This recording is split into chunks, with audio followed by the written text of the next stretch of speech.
Hello, good morning, good morning. Happy Thursday. I can't believe it's almost the weekend already.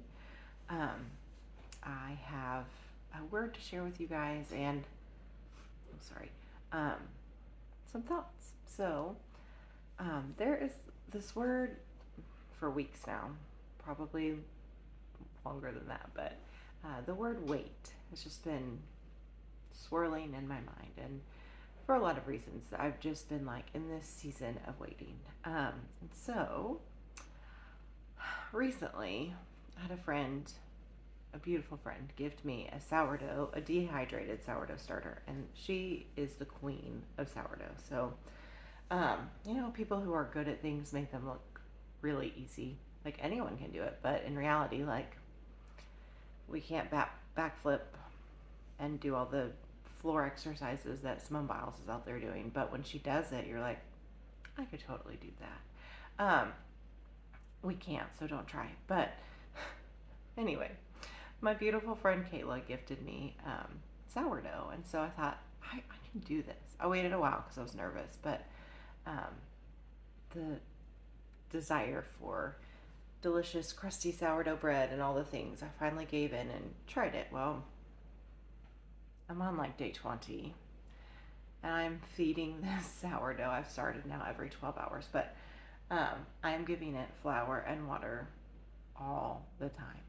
And the thing about sourdough is that you only want a little bit of like the starter, the flour water mixture, and then the rest you discard. But discard means put it in the fridge and save it because there's lots of things that you can make with discard. But um, I could talk about sourdough apparently for a while because I'm reading all the things. Um, but anyway, so like 20 days in now and nothing. No delicious crusty loaves of bread because my sourdough starter will not do what it's supposed to do. It will not rise. And so part of me just wants to throw it out and be done with the whole thing. I have like nearly a gallon of discard now. I can't bake enough to keep up. We'd be having pancakes for breakfast every day if I used enough starter to actually, or discard rather, if I used enough discard to get rid of what I have. Um, but I'm just waiting. I'm just waiting and waiting for one morning to wake up and then sourdough to rise. And funny story, last night I messed up. There's ratios to feeding, and last night I gave it too much water. So I thought, oh no, I've done it now. But to correct that, I gave it a little bit more of the starter and more flour. Well, now I have like my jar is more than halfway full, and like the way that you know that your sourdough is ready to bake with is that it doubles in size. And so, as I went to bed last night, told John, I said, today will be the day. I'll wake up and this jar will have just exploded all over the counter and all over the world, and I will have succeeded, but with a mess because I made a mistake. But this morning I woke up and it didn't explode because it didn't grow because my sourdough will not grow. Um, so there's this funny struggle going on of like, I really want to just give up because I'm tired of it's like a fifth child at this point. Like I've got to watch it and feed it and see how much it grows. And I feed it and then every hour I'm like, are you growing? Is it getting any bigger? Checking the bubbles, the whole thing. I'm probably overwatching it at this point, but I can't bring myself to give up on it. I can't bring myself to just dump it. And I think it's because the hope of the bread that I think can come out of this dough is too great.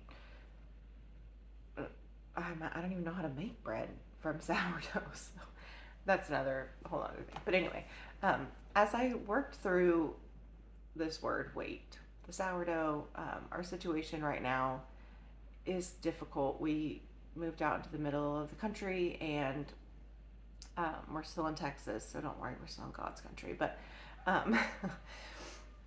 when we moved out here, I quit my job, and so I'm just doing a very different job than I had done in the past.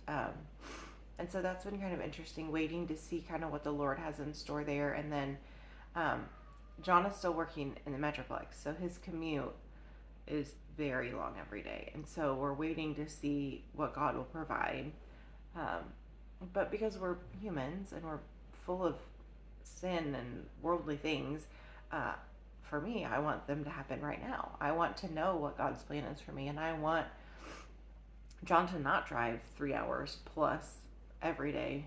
Um, and I have a hard time waiting. Like, patience is not really my thing. So, um, I wanted to talk to you guys. In the Old Testament is written in Hebrew. And in Hebrew, the word wait has two translations. Um, I am not going to try to pronounce them for you, but you're welcome to look them up. There was a really good video on, I think it was Bible Gateway. I don't know. If you look up translations for wait, there was a really good video about like the two different meanings. But what I found interesting was that in both of the translations of the word wait, both of those words involve hope. And so we're not waiting like we might be waiting, grumbling, but there's hope in our waiting. And so I just like that really struck me. Like with my sourdough, my nature is to hope for something good to happen. And so I'm still waiting. So that brought me to the book of Exodus because these Israelites really had to do some waiting.